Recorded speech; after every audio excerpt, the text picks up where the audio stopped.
नमस्कार दोस्तों, share view channel पर एक बार फिर आपका स्वागत है। दोस्तों, आज मैं फिर आपके लिए एक बहुत बढ़िया कंपनी का शेयर लेकर आया हूँ जो कि रियल एस्टेट से जुड़ी कंपनी है। इस कंपनी का शेयर देखा जाए, आप चार्ट में देखोगे तो 2100 रुपये तक निकला हुआ शेयर अभी 700 रुपये मिल रहा है, यानी कि आपको 1/3 प्राइस भी मिल रहा है। कंपनी का बिजनेस बढ़िया है, कंपनी साल दर साल प्रॉफिट कमा रही है, साल दर साल कंपनी का रेवेन्यू बढ़ते जा रहा है। लेकिन एक सवाल खड़ा होता है कि सब कुछ बढ़िया है, रेवेन्यू सब अच्छा है, प्रॉफिट अच्छा है, तो कंपनी का ये शेयर गिरते क्यों जा रहा है? 2100 रुपये गिरते गिरते 700 रुपये पर क्यों आ गया है? और एक वक्त ये भी था कि ये 254 रुपये तक भी गिरा हुआ शेयर है। तो सारी जानकारी आपको इसी वीडियो में मिलेगी, जिससे पता चलेगा कि इस शेयर में गिरावट की असली वजह क्या है। तो वीडियो पूरा देखिएगा तभी आपको पता चलेगा। पहले हम इसका डेटा जान लेते हैं।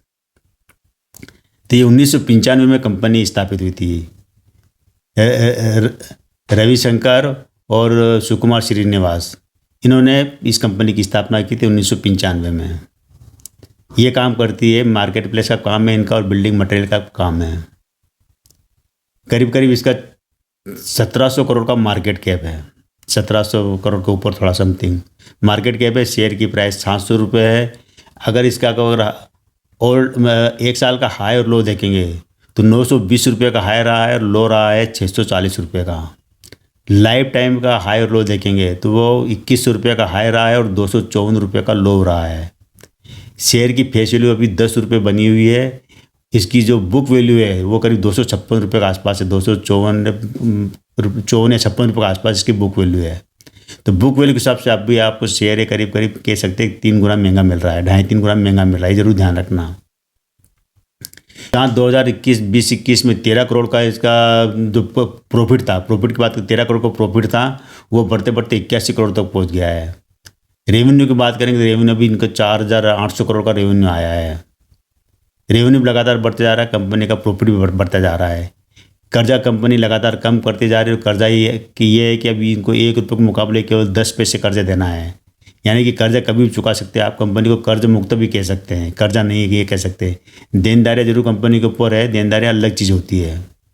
टोटल कंपनी का अगर वैल्यू देखेंगे तो करीब 6000 करोड़ की वैल्यू है टोटल कंपनी की, सारे मतलब एसेट वगैरह सब मिलाकर।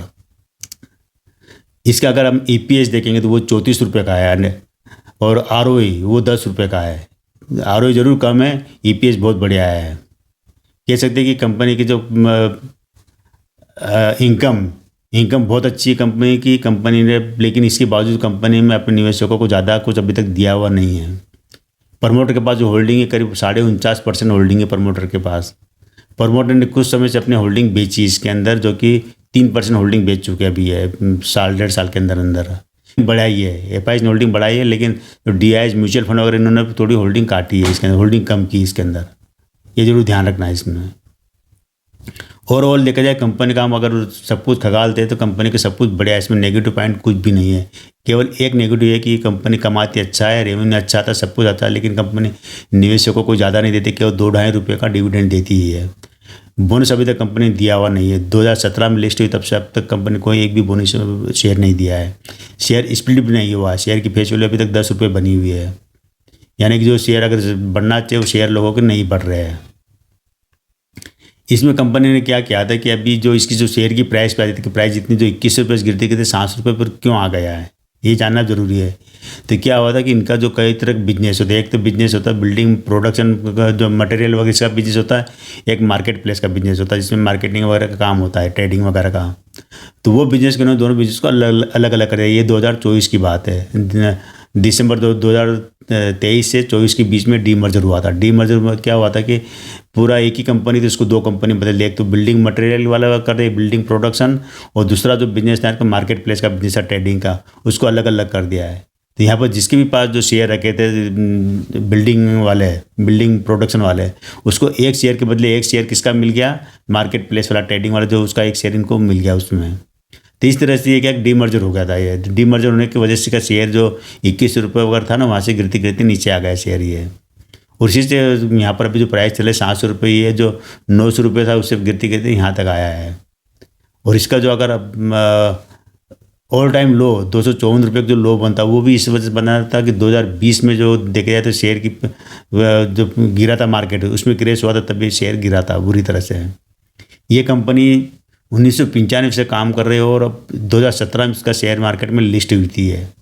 460 रुपये इसकी प्राइस रखी थी आईपीओ में, लेकिन ये लिस्ट हुआ था करीब 550 रुपये के आसपास लिस्ट हुआ था शेयर मार्केट में। लिस्ट होने के बाद में शेयर चढ़ते चढ़ते करीब 2000 के ऊपर निकला और फिर वहाँ से फिर गिरते गिरते 254 रुपये पर आया था और 254 रुपये बाद में आगे बढ़ते बढ़ते अभी इस प्राइस पे चल रहा है। इसी बीच इसी साल के शुरुआत में इसमें डीमर्जर हो गया है। अब हम आ जाते हैं कंपनी करती क्या है। कंपनी देखो कई तरह के बिजनेस है, कंपनी दो तरह काम करती है। एक काम तो क्या करती है कि जो बिल्डिंग में जो काम आता है, जो जितना मटेरियल चाहे सरिया हो, टाइल हो, पाइप हो, इलेक्ट्रिक सामान हो, बाथरूम फिटिंग हो, मॉड्यूलर किचन फिटिंग हो, पंखे हो, जो पीओपी जितनी तरह की चीज़ें यूज़ होती है सारी चीज़ प्रोवाइड कराती है कंपनी। काफ़ी जो सामान तो खुद भी प्रोडक्शन है इनका और काफ़ी सामान ये बड़ी बड़ी जो नामी गिरामी ब्रांड है उनके साथ टाइप किया हुआ है। जैसे जगुआर है और ये टाइल्स फोर्टिया टायर वगैरह इसे कई बड़ी बड़ी कंपनीज ने टाइप किया हुआ है, तो वहाँ से ये मटेरियल प्रोवाइड कराती है।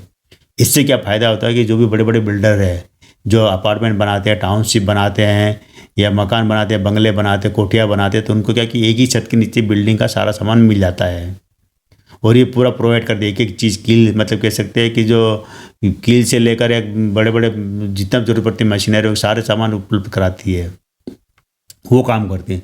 दूसरा काम इनका है मार्केट प्लेस का, ट्रेडिंग का बिजनेस है। ट्रेडिंग के बिजनेस में क्या करती है, ये कई सौदे भी करवाती है। इसके अंदर जो रियल इस्टेट के सौदे करवाती है कई बड़ी बड़ी कंपनियों के लिए, मतलब मार्केट का काम करती है, पब्लिसिटी काम करती है, तो वहाँ से इनको इनकम आती है। क्योंकि आप जिस कंपनी का माल को ज़्यादा प्रचार करेंगे, ज़्यादा बेचेंगे, तो वहाँ से कंपनियाँ भी इनको अच्छा खासा इंटेंसिव वगैरह देती है। और जब आप बल्क में आइटम उठाते हैं किसी बड़ी कंपनी का, तो वहाँ पर इनको फ़ायदा होता है। ये ट्रेडिंग बिजनेस है, तो वो बिजनेस कंपनी करती है। दो तरह के बिजनेस, दोनों बिजनेस पहले एक ही कंपनी में जुड़े हुए थे, बाद में इन्होंने अभी पिछले इसी साल की शुरुआत में अलग अलग बिजनेस कर दिए, दो तरह के बिजनेस कर दिए। और भी इस कारण क्या था, शेयर की प्राइस जो आधी आधी हो गई थी, तो उस हिसाब से देखा जाए तो जो इसका जो हाई बनता है 920 रुपये का, वहाँ से गिरते गिरते अभी 700 रुपये मिल रहा है, तो आपको सस्ता मिल रहा है। एक और तरीका बताता हूँ कि आप शेयर मार्केट में अगर कमाना चाहते हैं तो आपको ये एक स्ट्रेटेजी ये भी अपनाना चाहिए कि जब आप शेयर आपने सस्ता खरीद रखा और वो एक मतलब 40%, 50%, 60% तक चढ़ गया है, तो उस लेवल पर आप एग्जिट कर दो, क्योंकि वहाँ से वापस जब ये गिर के नीचे आएगा तब आप वापस खरीद लेंगे। अब इसमें यहाँ पर देखो, अब लोगों ने कैसे 50% प्रॉफिट कमा लिया है।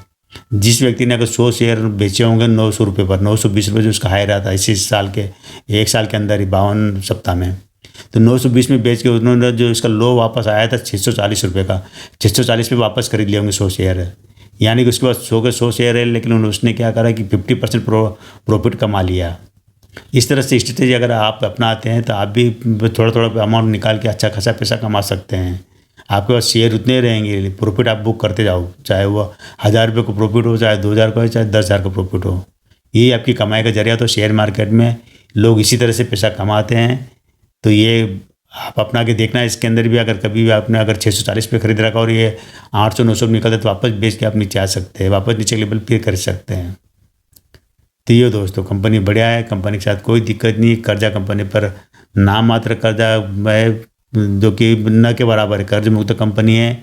और एक तरह से देखा जाए तो इस कंपनी को नंबर देने की बात करें तो हम 10 में से 8 नंबर आराम से दे सकते हैं।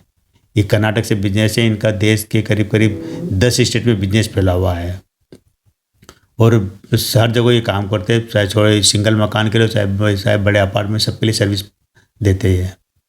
तो आज के दोस्तों इतना ही, कल फिर मिलता है मैं एक नए वीडियो के साथ, नई जानकारी के साथ।